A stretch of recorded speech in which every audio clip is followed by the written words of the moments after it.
Ladies and gentlemen, the President of the United States and Mrs. Reagan.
Ladies and gentlemen, the national anthems for the State of Israel and the United States of America.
Sure.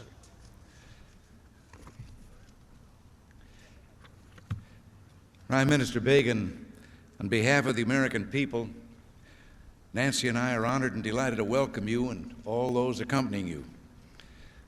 We're proud to stand beside you this morning, joining a tradition of hospitality for Israel observed by our presidents for more than 3 decades. Your visit is testimony to the warm friendships, mutual respect, and shared values that bind our people. Today and tomorrow, we'll have an opportunity to meet, to come to know each other, and to discuss in detail the vital issues of peace and security that concern both our countries. I welcome this chance to further strengthen the unbreakable ties between the United States and Israel, and to assure you of our commitment to Israel's security and well-being. Israel and America may be thousands of miles apart, but we are philosophical neighbors sharing a strong commitment to democracy and the rule of law.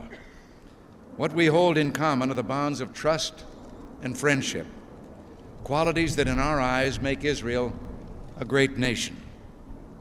No people have fought longer, struggled harder, or sacrificed more than yours in order to survive, to grow, and to live in freedom.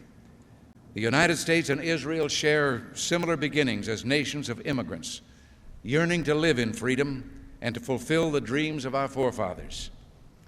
We have both sought to establish societies of law, to live in peace, and to develop the full potential of our lands.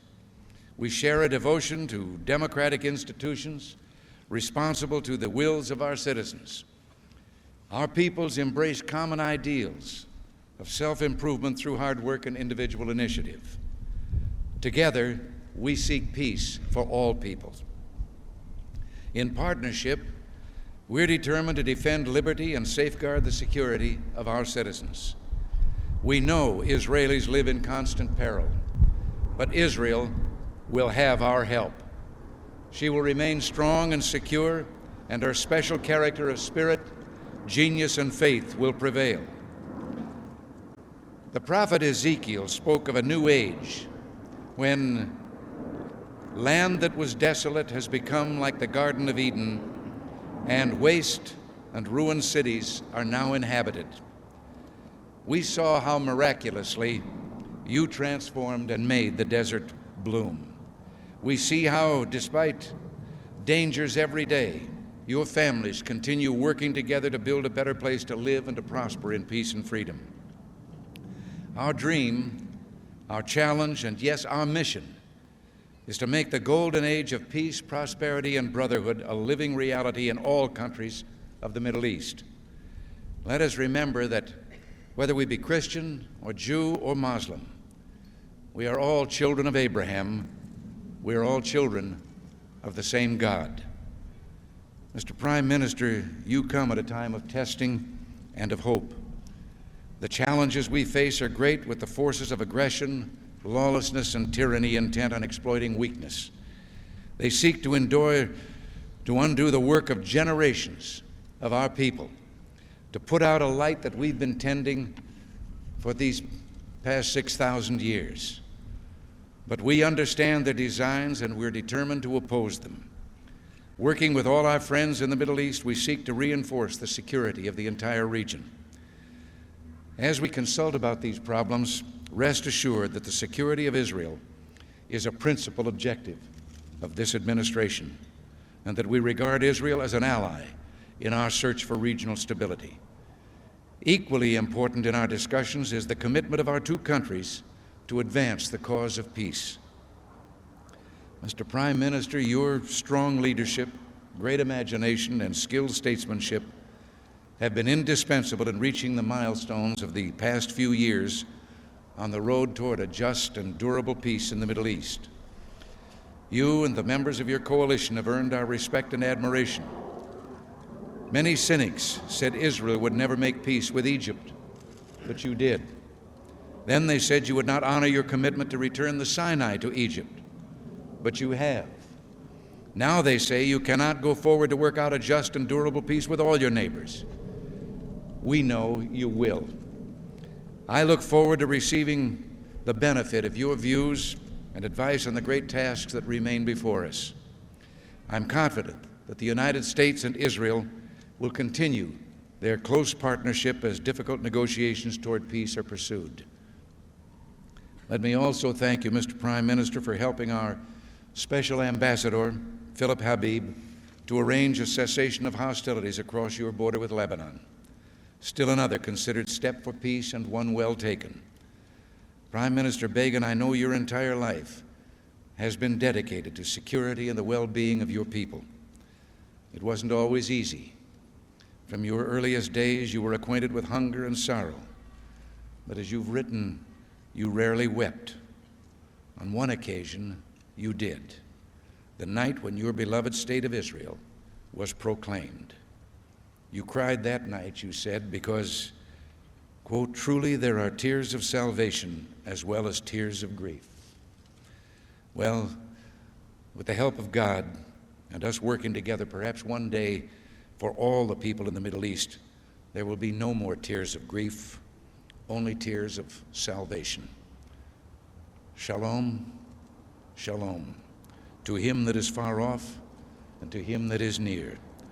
And again, Mr. Prime Minister, welcome to America. Thank you, Mr. President.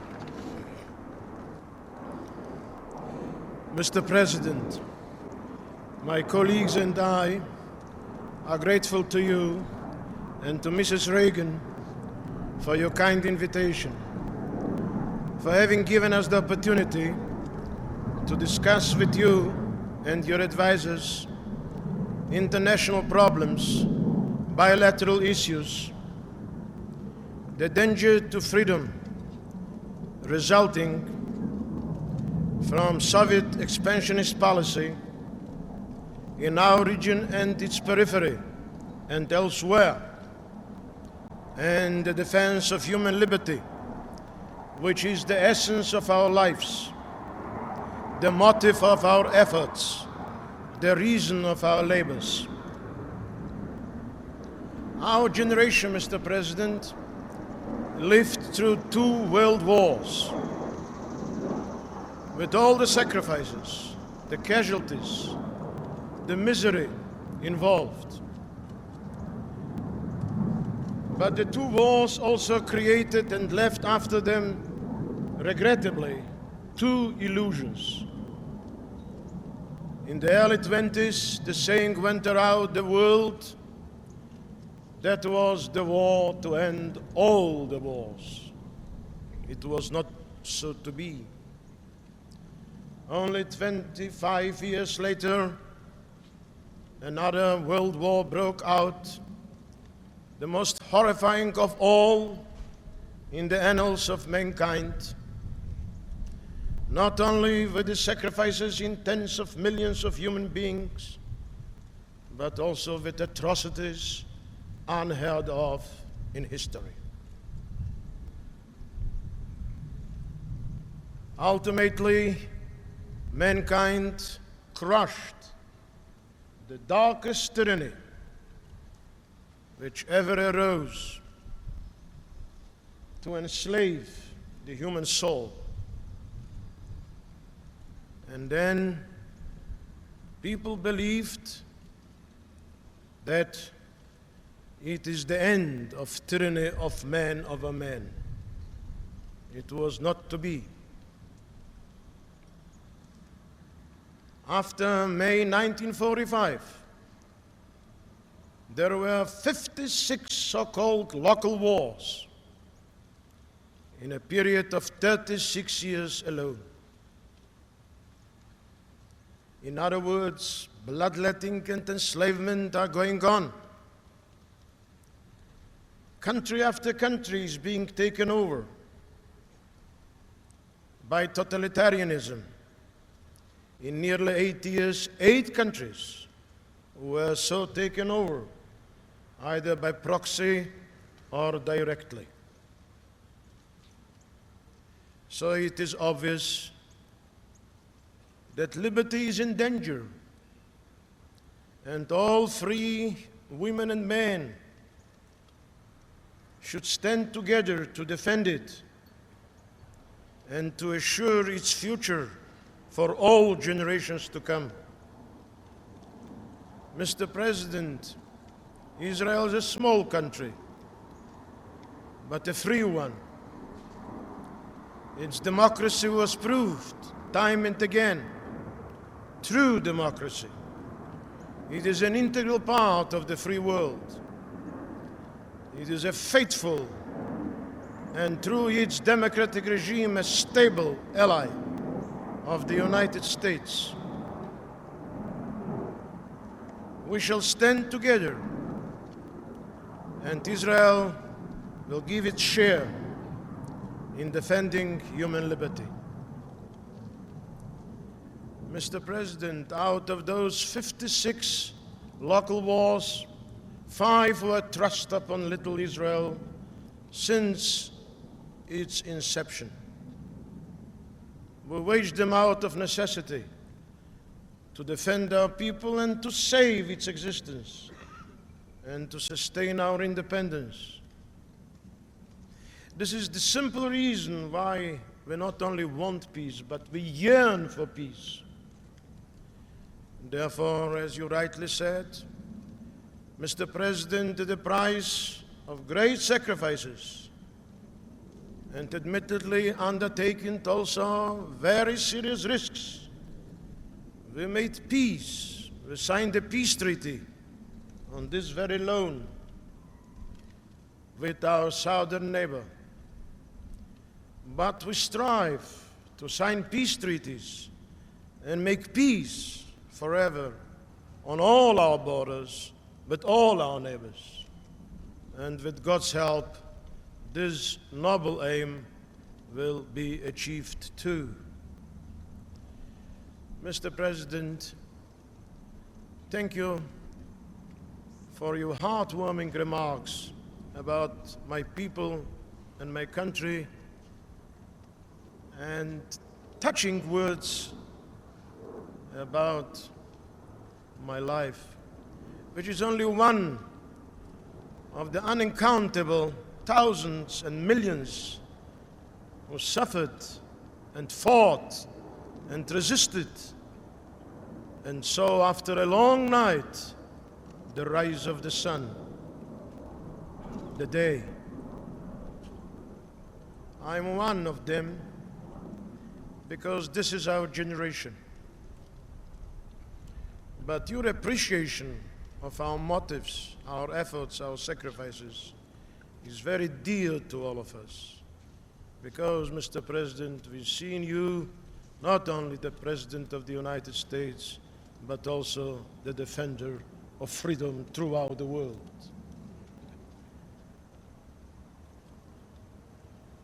May I, Mr. President, extend to you, on behalf of the people and government of Israel, our invitation to come and visit our country and its capital, Jerusalem. Then we hope that we shall be able to reciprocate the wonderful hospitality, indeed in the spirit of old Abraham, whom you mentioned, which was accorded to my colleagues and to myself. Be assured, Mr. President, the people of Israel will receive you not only with utmost respect, but with deep cordiality. Thank you.